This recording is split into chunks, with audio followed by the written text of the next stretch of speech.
네, 여러분 안녕하세요. 노인요양 365TV입니다. 제가 선택한 요양원에서 오랫동안 근무하신 분들이 계세요. 심지어는 10년 이상, 15년 이상 그런 분도 계시는데, 근데 이상하게도 10년 이상 근무를 했는데 왜 임금은 항상 그대로일까? 이런 생각들을 아마 하셨을 것 같습니다. 그러니까 다른 직장 같으면 오래 근속하면 그만큼 호봉도 오르고 전반적으로 급여가 오르는 게 정상인데 왜 우리는 항상 최저임금 수준에 머물러야 되는가? 그러니까 오랫동안 일하는 것이 크게 도움이 안 된다. 물론 그 장기 근속 수당이라는 게 있어요. 근데 그것도 최고액이 정해졌죠. 10만 원. 거기서도 이제 사회보험료 떼고 그러면 9만 얼마밖에 안 되는데, 하여튼 오랫동안 근무하면 뭐하냐? 급여 더 나오는 것도 아니고 이런 약간 회의감이 들 수가 있을 겁니다. 왜 이런 현상이 나타날까?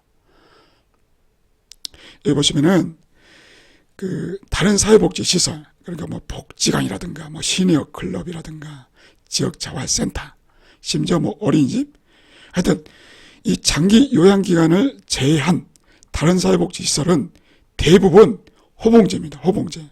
보십시오. 1호봉부터 31호봉까지 이렇게 정부에서 임금표가 나와요. 이것은 의무적으로 기간을 정하는 게 아니에요. 정부에서 이렇게 해라 라고 하면서 가이드라인을 줍니다. 보시면 원장, 관장, 이분들은 초봉이 265만 원부터 시작하고, 요양보호사들 같으면은 아마 이쪽에 해당될 겁니다. 생활지도원, 이쪽 부분에 해당이 됩니다. 차태는 198만 9,200원. 그러니까 이게 작년 기준이니까 조금 낮습니다. 근데 여하튼 연차가 늘어나면은 계속 급여가 오릅니다. 10호봉, 10년 되면은 260만 원까지 오릅니다. 20년 된 요양보호사는 없겠지만, 그래도 322만 계속 올라요. 이게 호봉제입니다. 그런데 지금 센터나 요양원에서 근무하신 분들은 이게 안 되죠. 심지어 사회복지사조차도 이런 호봉제 혜택을 못 받고 있습니다. 요양원이나 센터 같은 경우에는 말 그대로 센터장님이나 원장님이 올려주고 싶으면 올려주는 거예요. 아니면 많은 거고.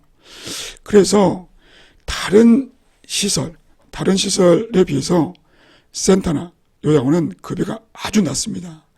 그러니까 처음에는 큰 차이가 없어요. 보십시오. 처음에는 큰 차이가 없는데 세월이 지나면 그 차이가 확연하게 드러납니다. 이처럼 호봉제이기 때문에. 그러니까 다른 시설은 이렇게 호봉제로 월급을 계속 올려주는데 왜 우리는 늘 다람쥐 쳇바퀴 돌리듯이 그 상태로 머무느냐? 여기다 불만이 안 생길 수가 없습니다. 그렇죠?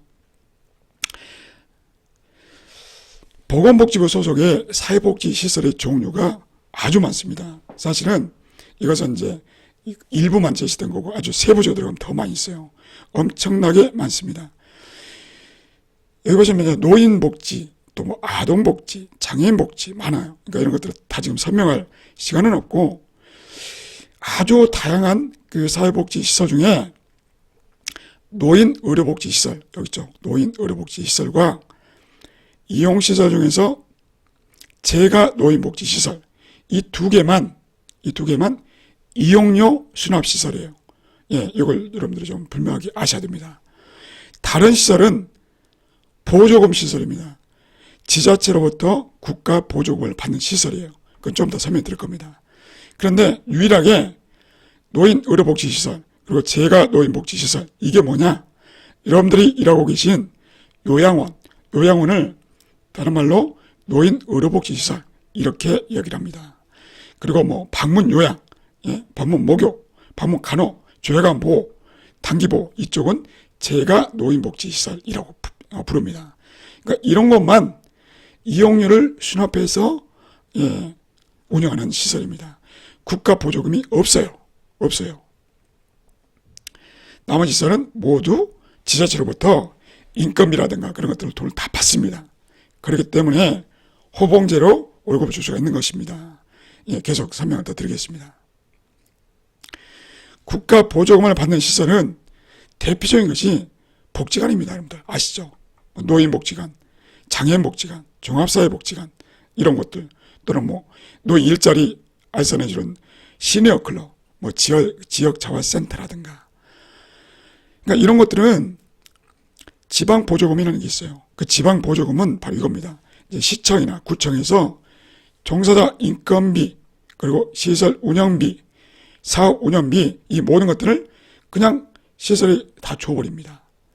그러니까 이 시설에서, 이 뭐 복지관에서 이용자가 많건 적건 이건 따지지 않습니다. 예? 그냥 줘요. 그냥 예산이 책정돼 있으니까 그대로 줘버립니다. 그러니까 서비스 대상자가 숫자가 줄어들더라도 종사자들은 거기에 전혀 영향받지 않습니다. 그냥 예정되어 있던 그 월급을 그대로 받습니다. 오히려 해를 거듭해 갈수록 호봉이 인상이 됨으로 인해서, 호봉이 올라감으로 인해서 월급이 인상이 됩니다. 이런 것들이 바로 국가 보조금을 받는 시설입니다. 근데 이런 시설은 지방 보조금뿐만 아니라 후원금도 있고 프로그램 수입도 있고 법인 전입금도 있고 특화사업, 국고보조금, 공모사업, 기타 등등 수입원이 아주 다양합니다. 그러니까 서비스 대상자가 많건 적건 전혀 의미가 없다. 저도 이제 뭐 이 복지관에서 노인복지관 관장을 또 했었기 때문에 이 내용에 대해서 누구나도 잘 알고 있습니다만은, 물론 이제 그 복지관이 뭐 대충 건성으로 일하냐 그건 아닙니다. 그렇지만 어쨌든 이제 정확하게 구분해 보자면 서비스 대상자가 적건 많건 상관없이 인건비, 운영비, 사업비 똑같이 들어온다. 그러니까 뭐 적게는 그 노인복지관 같은 경우에 이제 뭐 적게 들어오면 1년에 한 15억 정도, 많으면 뭐 서울 지역 같은 경우 뭐 30억, 더 많은 곳은 뭐 50억 이렇게 받는 곳도 있습니다. 그러니까 넉넉하게 보조금을 받기 때문에 직원들한테 월급을 적게 줄 이유가 없어요. 그냥 정신대로 그냥 줍니다. 예? 거기다 고민이 없어요. 얼마나 좋습니까? 뭐 대신 이런 곳에 들어가기가 쉽지가 않죠. 예. 그렇다면 재가센터와 요양원은 어떤가? 지자체로부터 종사자 인건비, 시설 운영비, 사업 운영비를 전혀 받지 못합니다. 어떤 지원도 없습니다. 어떤 지원도 없어요. 그런데요, 시설 설립 비용도 지원이 전혀 없습니다. 가끔 이쪽에 노인 요양 사업에 관심 있는 분들이 물어보세요. 지자체에서 요양원 지으려고 한다. 요양원 사업을 하려고 합니다. 한 50억이 들 것 같아요. 그러면 구청이나 시청에서 돈을 얼마나 지원해 줍니까? 이렇게 물어보신 분이 계세요. 예. 안타깝게도 한 푼도 없습니다. 예, 전혀 없어요. 그냥 요양원을 차려서 운영하실 분이 본인 사비로 요양원을 지으셔야 돼요. 50억이 됐든 100억이 됐든, 이런 구조입니다. 그러니까 지자체로부터 받는 돈이 아예 없다. 전혀 없어요. 좀 특이하게 보일 수도 있긴 합니다만, 그렇다면 어떻게 수입이 생기느냐? 바로 이겁니다. 유일한 수입원은 수급자 수입니다. 수급자가 몇 명이냐 따라서, 재가시설 같으면 방문 요양이나 뭐 조약관 보호센터라든가 그런 것은 원래 한도액이 정해져 있지 않습니까? 그러니까 1등급, 2등급은 사실상 재가 쪽을 이용하기는 어려울 거예요. 그러니까 3, 4, 5등급 이런 분들 보십시오. 한 명의 수급자로부터 받을 수 있는, 얻어들일 수 있는 수입은 요밖에 안 됩니다. 141만 7,200원. 이게 최고 한도예요.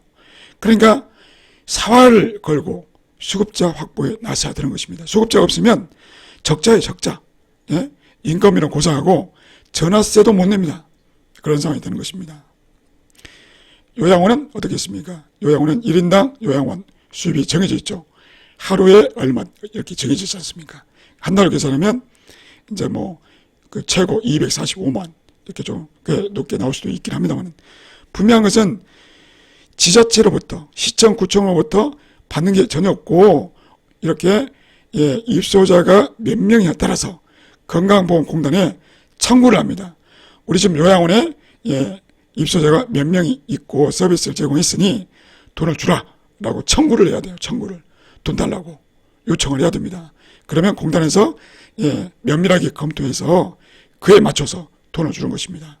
그러니 옛말에 그런 말 있지 않습니까? 사람이 어르신이 돈으로 보인다고. 그럴 수밖에 없는 구조인 거예요. 그러니까 참 이건 너무 비인간적이긴 합니다. 근데 이제 돌이켜보면 요양원이나 제가 센터만 그런 게 아니에요. 사실 이런 방식으로 운영되는 대표적인 곳이 바로 병원입니다. 병원. 여러분들 병원 자주 가시죠? 병원 수입이 바로 이런 구조예요. 환자가 몇 명이냐에 따라서 그에 따라서 병원도 건강보험공단에 청구를 합니다. 예? 우리 병원에 환자가 어떤 환자들이 이렇게 와서 진찰을 받고 수술을 받고 했으니 돈을 주라라고 청구를 해야 됩니다. 똑같은 원리다. 똑같은 원리. 병원하고. 이해 되시죠? 그러니까 병원도 어떻게든 환자를 유치하려고 그렇게 난리를 치는 것입니다. 똑같다 이겁니다. 제가 센터도 그렇고 요양원도 어떻게든 수급자를 확보해야 되는 것입니다. 그런데 여기서 이제 진짜 궁금한 것은 이겁니다. 장기 요양 사업을 왜 국가에서 운영을 하지 않고 민간업자들에게 맡기느냐. 이런 의문이 듭니다. 그러니까 여러분들께서 일하고 계신 센터나 요양원의 그 대표들 있지 않습니까? 그분들을 보니까 사회복지를 했던 사람들 같지는 않아요. 저는 이제 뭐 사회복지만 25년 했고, 가진 뭐 경험을 다 해봤습니다만은, 제가 봐도 좀 자격이 없는, 정말 저분들이 정말 진정으로 어르신들을 위하는 마음으로, 센터나 요양원을 하실까? 의심스러운 분들이 꽤 많아요. 아닌 분들이 많지만. 그러니까 그분들은 오로지 돈만 보고 제가 센터를 차렸거나 요양원을 차린 분들이 상당히 많다라고 하는 것입니다.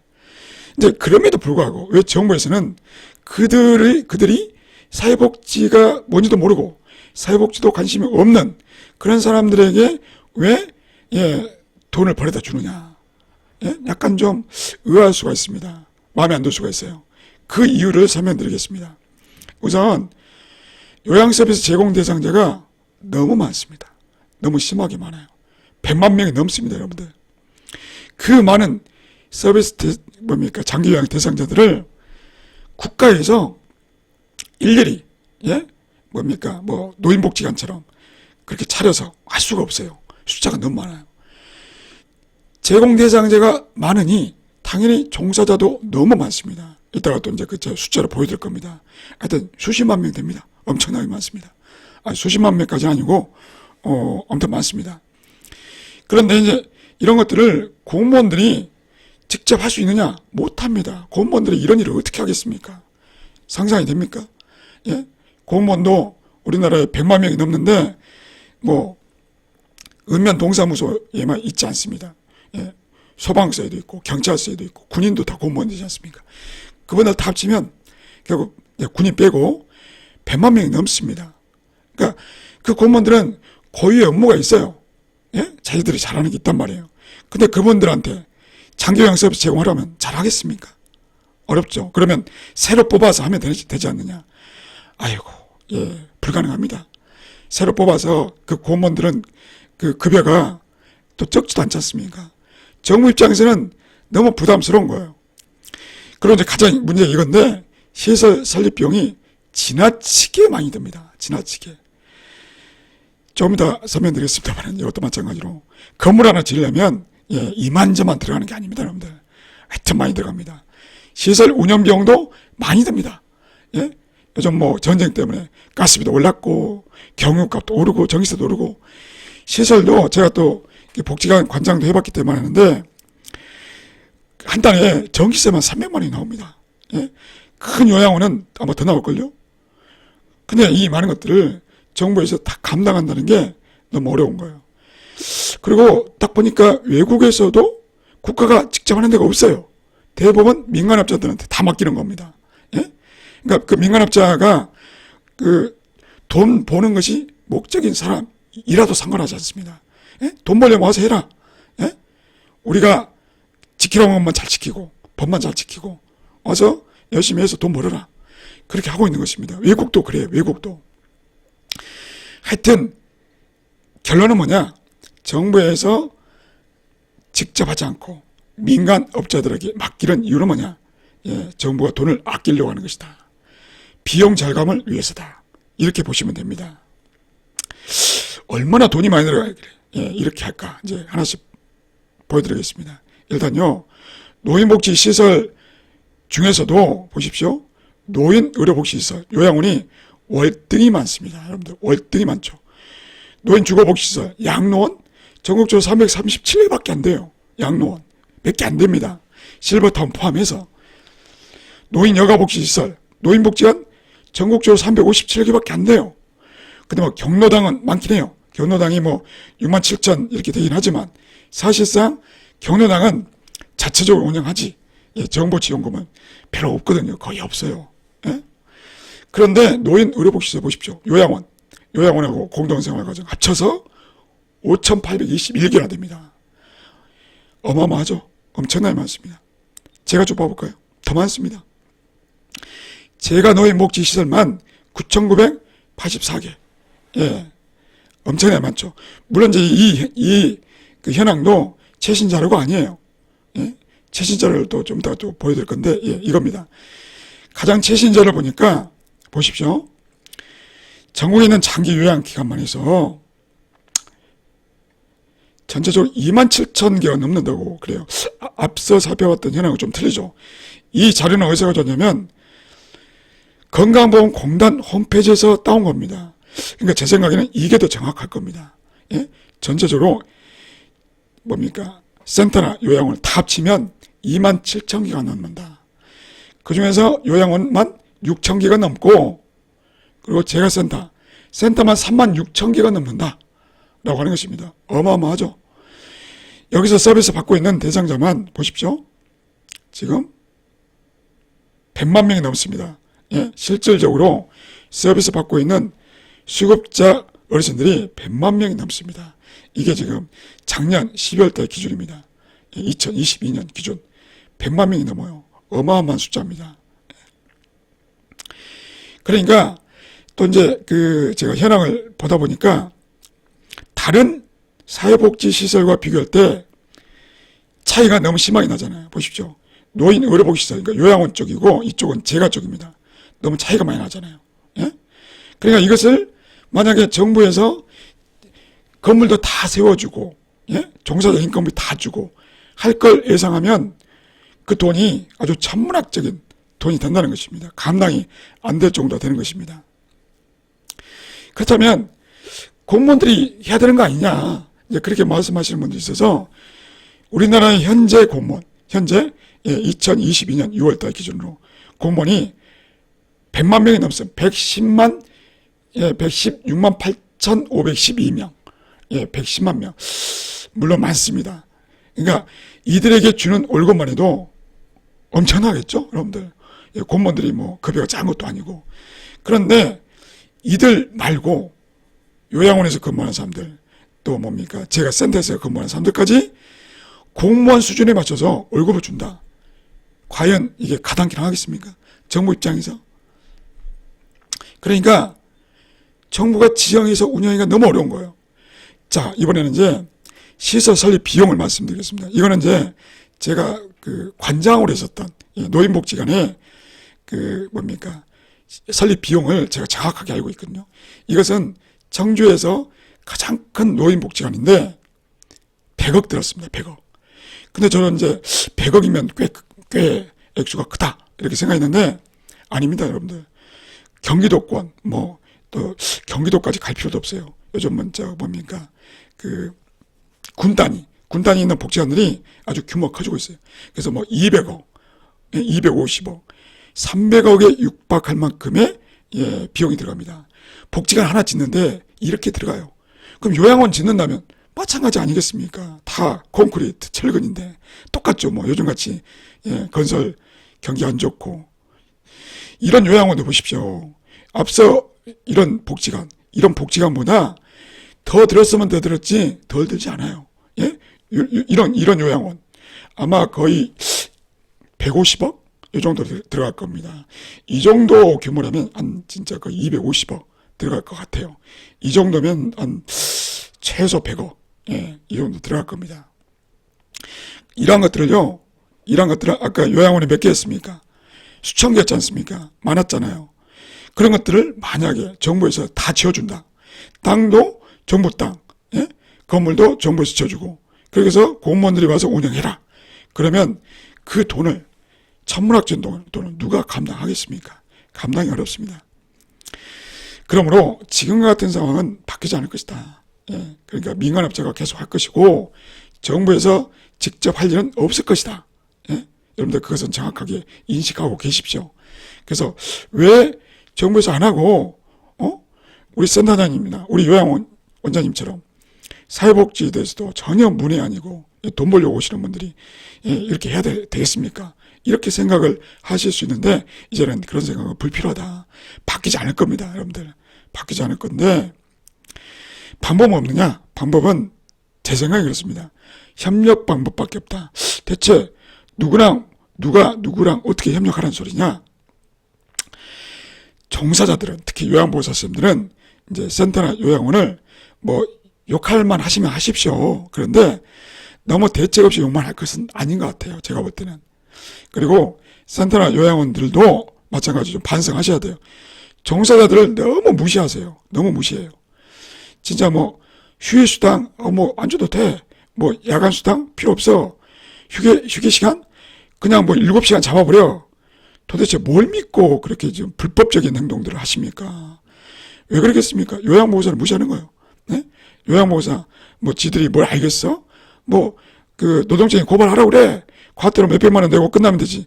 이런 아주 비양심적인 생각들을 갖고 있으니까 당연히 요양보호사들은 좋아하겠습니까? 예? 그렇게 진짜 뻔뻔하게 나오는 그런 요양원 원장님들, 센터장님들 좋게 보이겠습니까? 물론 간혹 그 요양보호사분들도 정말 제 역할도 못하면서 예? 기본적인 자세가 안 돼 있는 요양보호사들 정말 힘듭니다. 근데 제가 보면은 실무자들, 예, 실무자들이 들어갈 수 있는 그런 카페가 있어요. 네이버 카페에 저도 가입되어 있는데 보면은 대부분의 센터나 요양원에 계신 분들이 어떻게든 요양보호사 입장을 고민을 하고 계세요. 예? 어떻게든 좀 그 법에 맞춰서 하려고 일을 많이 써요. 그런데 희한하게 제 채널에 들어오신 분들이 그렇게 센터나 요양원들이 아주 그냥 나쁘다고 그렇게 욕들을 하셔서 제가 솔직히 약간 헷갈리는 부분이 없지 않아 있습니다. 그러니까 결론은 그거죠. 예?